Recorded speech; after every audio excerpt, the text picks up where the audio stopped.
Hello students, आज हम start कर रहे हैं लेक्चर नंबर 5, जिसका जो टॉपिक है units of the rate of reaction.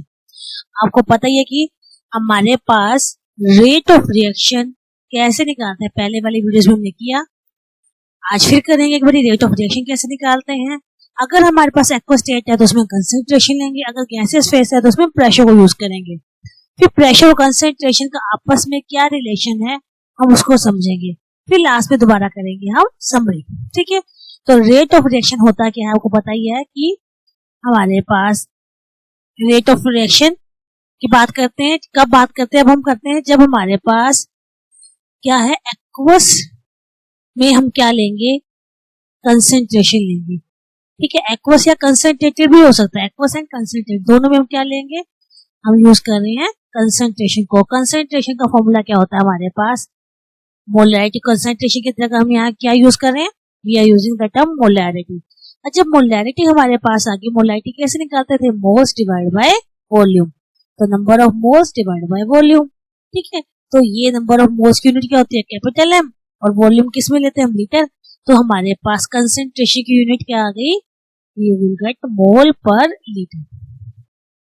ठीक है, और हम टाइम को तो यूज कर ही रहे हैं इसके अंदर, कितने टाइम में रिएक्शन हो रही है, और यहाँ पर यूनिट ले रहे हैं टाइम की, सेकंड।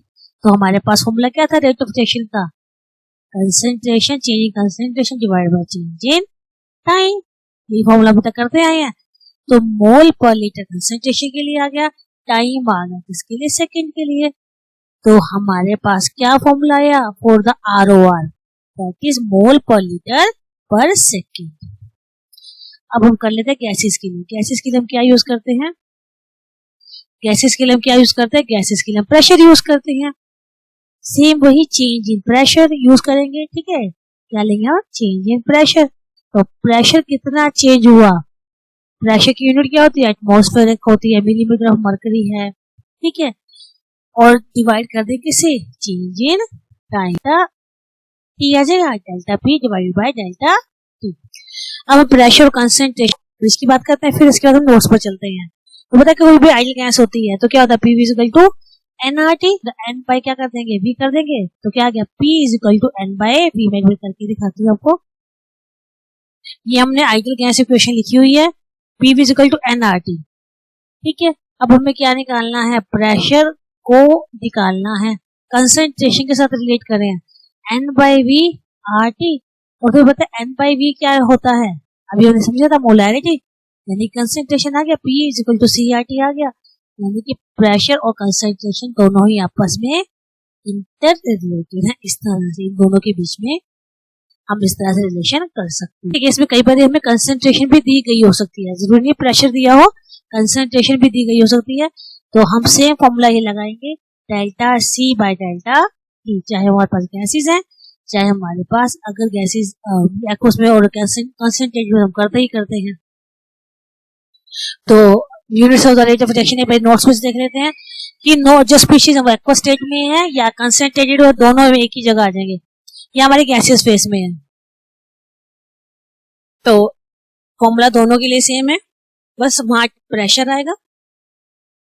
या आपको ऑलरेडी मैं बता चुकी हूँ, P is equal to nRT, n by V की जगह हम C लगा देंगे, तो C is concentration, P is related to the concentration at constant temperature।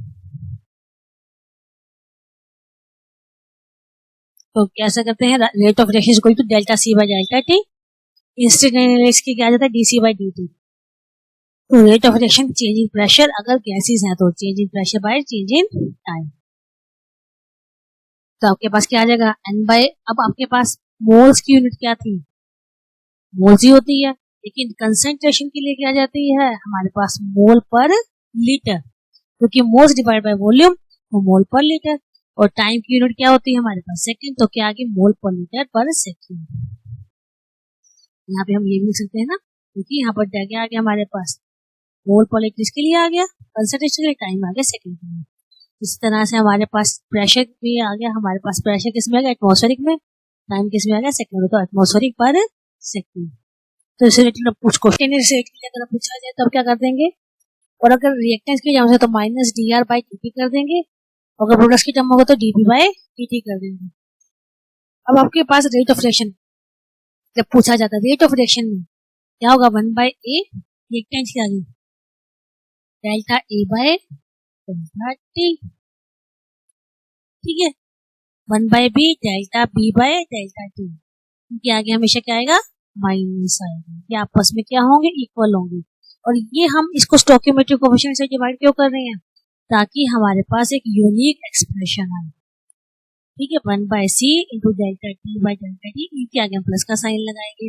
अब यूनिट क्या आ जाएगी, मोल पर लीटर पर सेकंड। हाँ, बट 1 लीटर इक्वल टू हो जाता है 1 डेसीमीटर क्यूब भी होता है, ठीक है। तो आप क्या लिख सकते हैं, कई जगह आपको ये मिल सकता है मोल पर डेसीमीटर क्यूब, ठीक है, पर सेकंड, ये भी यूनिट आपके पास हो सकती है, तो इसको ध्यान रखें। तो ये देखिए, ओके, तो इसी के साथ इस वीडियो को एंड करते हैं। Okay, bye bye, take care.